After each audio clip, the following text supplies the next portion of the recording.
أبوان كوين أبوان هوغل عافي أيام ما أنت وحن كل مساحبك مقالة اسطنبول حفيزك هنا أو اسطنبول لقد ما أنت لقدها فريق أيو فريقة وجدين أبوانك حفيزك كمشغل لكن فكرتي كدم بيسي إن حفيز كان الهرجليو أي الصقعة وأوجد حفيزك وقبتها إكسبورت إمبورت هيلث وقبتها عفماتك إديوكيشنك تكددا يكارجوجن وسمايا أبوان نسيلو كله ونليردا وحكرتك مقالة كله أبوان نسيلو ويا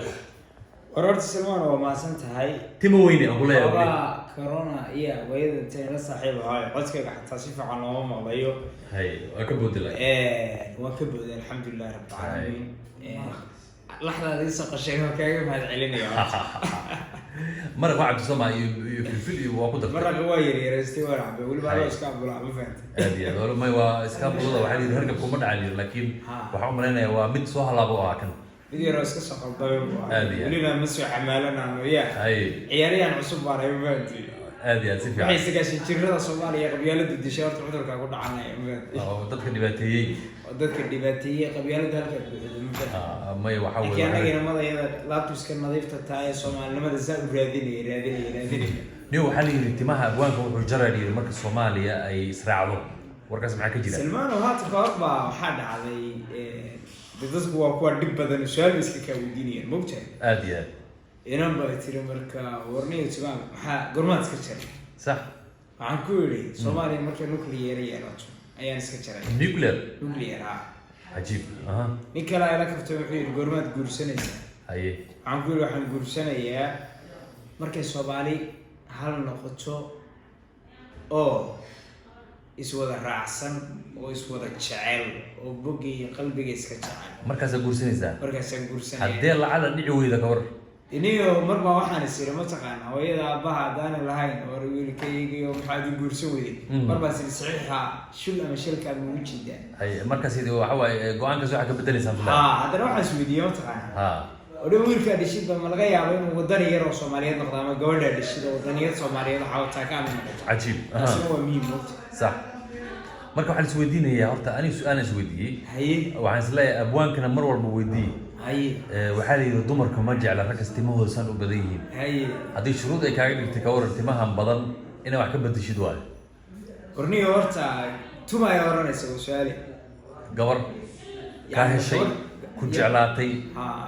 ku tiriniyo waa ku baahanahay inaad isguursano mustaqbalan ka rabaa laakiin waa inaad maasha habaysa ama adiga naftirkaaga gabar aad ka heshay jeclaatay aad u bandhigtay guur ka aqbashay laakiin shuruud ay kaaga dhigtay timaha bedel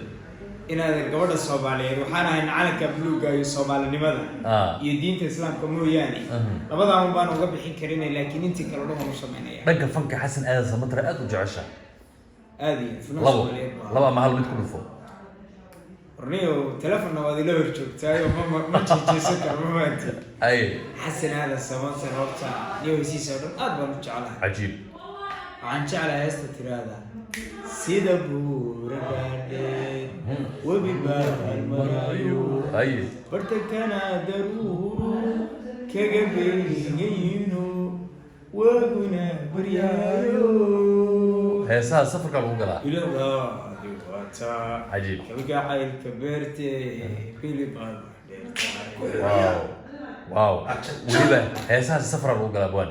heesaas kale inaad safka lagu galan ku sheegay haye markaad gaadhi yar oo laan guruusara barkii yar oo doodi jiray lilaclaws laabi meres argaawad su'aalahan aad ka soo baxday xamar u socotay oo wadadana jay tahay صح boorka kicinay boorka kicinayo aad saa wadido maaragtay ya صح deerada iyo gaadhuna saa ku barbaryaacayaan dhulka barwaaqada yahay shimbruna saa budbudaya ما شاء الله وجوي قروح بدن ayaa noo sawiran waa maasantahay magaalada markaa maraysid Turkida timaha la yaabaan sawir laga la daalaa sawirna la gasho marka train raacayso markaad magaalada dhex marayso ka waran arimahaas horta niyaho marbaan waxaa nimi magaalada wadanka markaan ku iibanay yaa labadii maalmood ugu horreeyay joogay Ankara iyo Istanbul iyo magaalooyin gobolka Samsamiya صح waxaan isla taqaanaa warniyo Turkidu weydin jecel yihiin weydin ixtiraama wadana jecel din mardama waxaan ogaaday rag markay yeedhanayaan salaamayaan abi nasasan سنين ساج بزال يا شوف بزال قليل ها سنين ساج مركي قليل تمام وقروح لدين